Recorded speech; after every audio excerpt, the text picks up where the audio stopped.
I'm zen, I'm patient, I'm confident, and I curse a little. By Ness Molina. Chapter 1: Self-Love and Acceptance. If you are Mr. or Miss Apologetic for everything you do, it's time to ditch that shitty attitude. I'm not saying be an asshole and not say sorry when you actually did something wrong. I'm talking about the kind of apology where you feel guilty for being yourself and you feel like you are inconveniencing everyone else just for existing. The world doesn't owe you anything, but don't think that you need to bow to anyone either just to be accepted. Maybe you don't know how to ask for the correct item when you get the wrong order in fear that you will hurt the server's feelings. Perhaps you don't know how to pass on a potential client when they beg to pay you less money and they can't afford you because you either want to be nice or you're desperate. Maybe you say yes to everything because you don't want to let anyone down, or you are good at quietly removing yourself to the back of the room when asked for your opinion because you don't want to offend anyone. Maybe you simply dumb everything down because you don't feel deserving of good things. Having the bravado to be the unique and soulful you is not an easy task.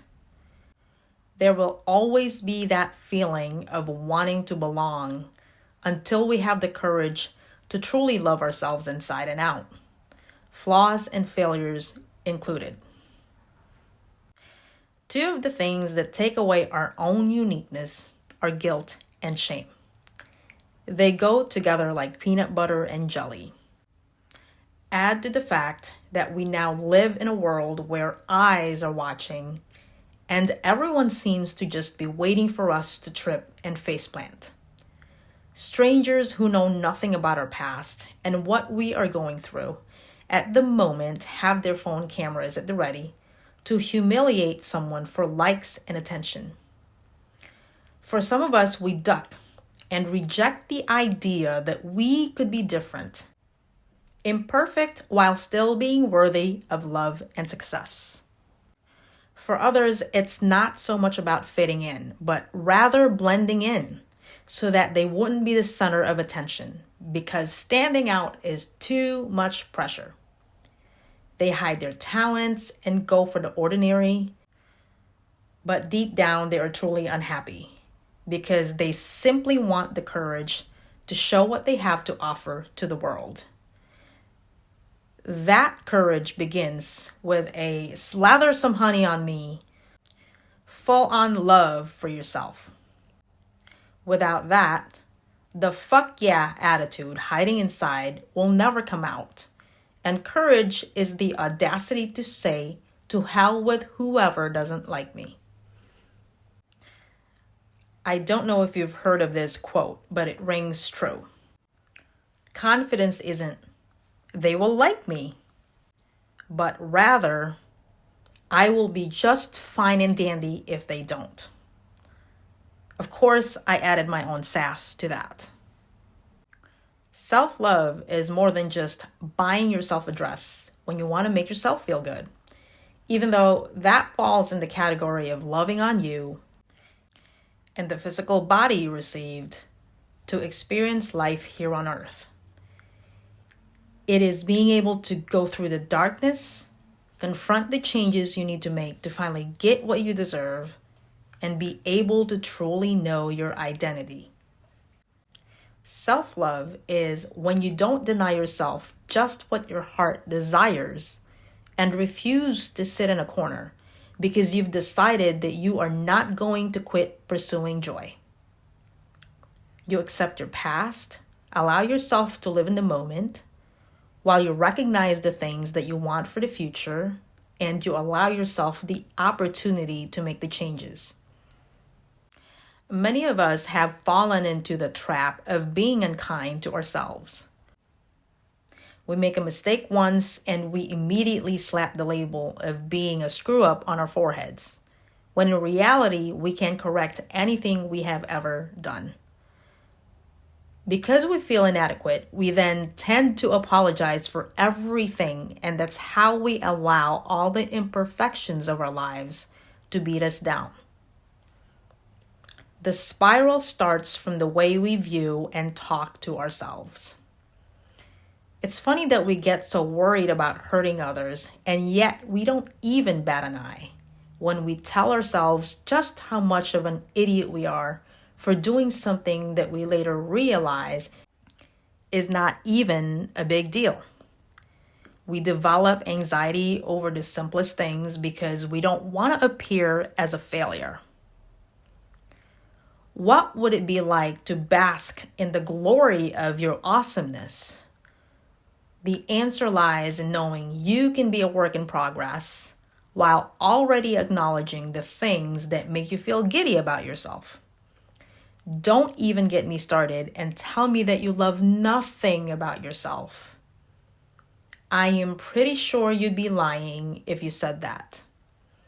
It isn't about the physical, but the whole package. Do you have the patience of an angel? Does your laugh make everyone in the room light up because it's so contagious? Can you solve a crossword puzzle in less than 10 minutes? Whatever they are, acknowledge them. Instead of focusing on what you don't like about yourself, focus on these, and whatever it is you feel needs work, know that it is not a forever flaw. Anything you want to change, you have control over. And just because you have something you are unhappy about with yourself does not automatically mean you shouldn't love yourself. You are worthy regardless of what is going on right now. And if you have the commitment for improvement, you can turn anything around. Remember that you are making changes not because you don't like yourself, but because you are doing it out of love. It's not something that should cause you to feel guilty or inadequate, and the changes you make are up to you. It can be physical, spiritual, or mental, but I highly recommend all three. In order to make the transformation, all three must be working in harmony. Another act of self-love is being able to set boundaries for your own mental and emotional health. You need to be able to say no to things that you really don't want to have or do. For the polite people in the front, it's not going to mean that you have to be rude or piss someone off. You're just not selling yourself short by choosing not to say yes to everything. For example, if your friend wants to go out, but your body is telling you that it needs rest, follow what your temple is telling you. If your friend is a true blessing, you will not offend. I may have developed a ton of patience during my soul exploration, but it does not mean that I take shit from anyone. I will roll through traffic without being in a hurry, but if you tailgate me, I will slow down just a bit to prove a point. I wouldn't give up easily on someone, but if I never receive loyalty, I never hesitate to open the door and watch them leave my life. I do this all without guilt and without fear that people would find me bitchy. There are also many instances when we choose to allow ourselves to settle for less. We're afraid that we may be missing out on an opportunity when in fact, we should embrace that we deserve so much more. It's okay to walk away from something if we think that we are getting duped. To hell with the people who assume that you're arrogant because you want the best. This is your life, and you need not allow people to tell you otherwise what you're supposed to get. The other side of setting boundaries is the ability to ask for what you know you deserve. Do you want a raise? Ask. Need someone to help with the kids? Ask. Got a question when you're stumped? Ask. And when you do get the help, allow it and be grateful, not guilty. Welcoming the good energy from others is self-love, and you need to know that you are deserving of this gift from the universe. Self-love is allowing others to love you and give you the best that they can offer. Let others compliment you, open doors for you, invite you to dinner, ask you to dance, and give you goosebumps when they tell you that your energy lights up a room. Go ahead and bask in your awesomeness. You give yourself kindness when you are grateful for people who are willing to step up for you. On the other hand, choosing yourself is knowing what you will no longer tolerate and when cutting ties is necessary. We must protect our boundaries at all times, the same way we welcome love into our life. Often the hardest part is being able to let go of the what ifs and the shoulda, coulda, woulda. Burning the bridge when you've already felt too much and fallen too deep is easier said than done, because there are many stages of coming to terms with a relationship that didn't work out. It takes courage, and most of the time we wonder what was wrong with us that ended the connection. In the later chapters, you will find out certain things about yourself that you can strengthen if you have had a hard time with this. Putting yourself first sounds simple, but because we are emotional and complicated beings, it's going to take some practice. You're going to have to dive deeper and understand that choosing yourself is more than just taking yourself out to dinner or giving yourself a $1,000 shopping spree. Although pampering yourself is a part of self-care, it wouldn't lead you to the higher state of self-love. Being honest with yourself is key, and a lot of times is the hardest pill to swallow when we start our own personal development journey. Honesty will be at the very core of everything that we do, whether we are in pursuit of something or leaving something behind. It can also bring up guilt and shame temporarily if we allow it, because we think that maybe we hurt the other party and perhaps it was our fault. What is it that you have the audacity to have for yourself? And what are you willing to do to get it? The answer to this question will require some adjustments.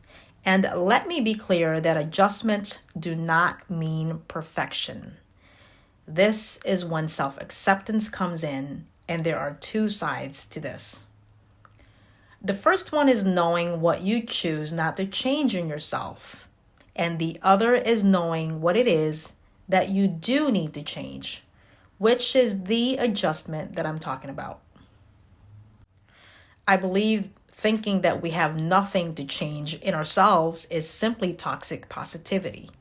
At the same time, forcing ourselves to change for the wrong reasons and out of pressure from everyone is also going backwards. For example, when I was just starting out in the fitness industry, I had a lot of self-doubt because I didn't work for years and I was raising my daughter. I knew I had to overcome that, so I started attending group fitness classes, not only to work out, but to learn from the instructors. I knew that I would need confidence and enthusiasm to motivate everyone when it was my turn to run the class. Many years later, I met a lady at my yoga certification class who questioned herself because she has a certain personality that she thought isn't exactly very soothing. She would be perfect as a boot camp instructor. She ended up in my group for our final test, where we had to teach the whole class. I told her that she has nothing to change about herself, and that many will be attracted to her class because she has the passion for the practice. She is a strict vegan and is on her mat every day. When it came time for our final testing, before our certificates were handed to us, she instructed a power yoga for her portion. She was a smash hit. Everyone loved her energy. And when it came time for the critique, I brought up the fact that her personality came through, and it was amazing. I was glad that she remained true to herself. This is her trademark as a yoga instructor. These are the perfect examples of knowing what to adjust and knowing what to accept. The question we must ask is it working for me? Honesty is required because doubt may be involved. If there is an end result we are striving for that would lead to choosing ourselves, change may be necessary. And that most definitely requires honesty. Just remember that change must bring about a positive outcome in yourself. There is no love without acceptance, and that's a fact. Everything will depend on our core values and what we truly believe in, which all must align. If you haven't figured that out yet, that's not a flaw.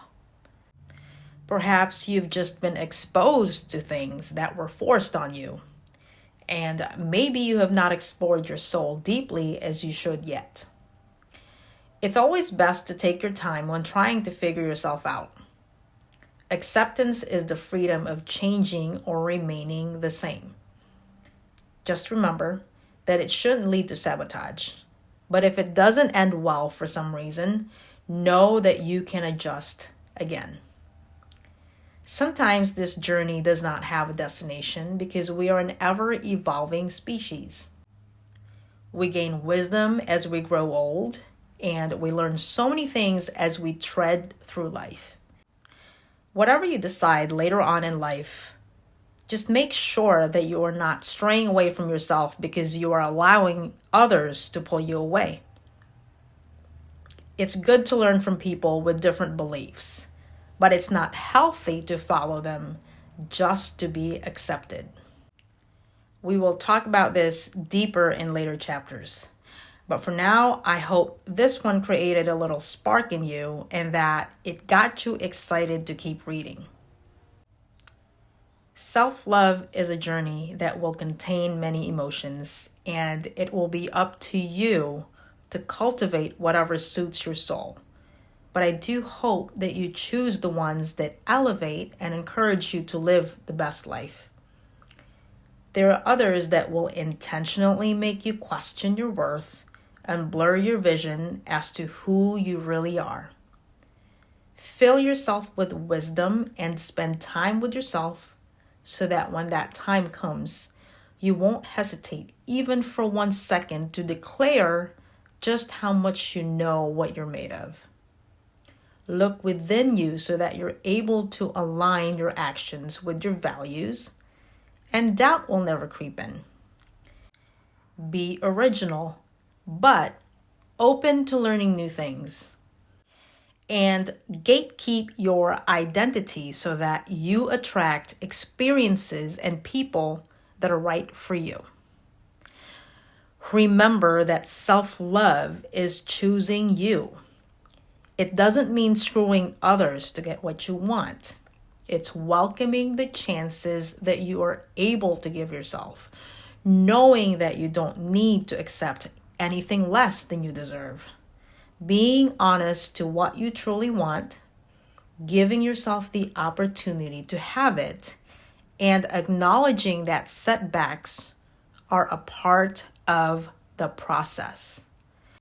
Self-love is allowing yourself to do what needs to be done in pursuit while accepting that failure is part of being human. You must do what makes you feel the most alive in order for you to achieve self-love. What is it that keeps you up at night? What lives in your fantasy every day, or things that you know will give you the time of your life? They never leave your mind because it's your soul telling you to act on it. Giving yourself a chance is one of the greatest acts of self-love.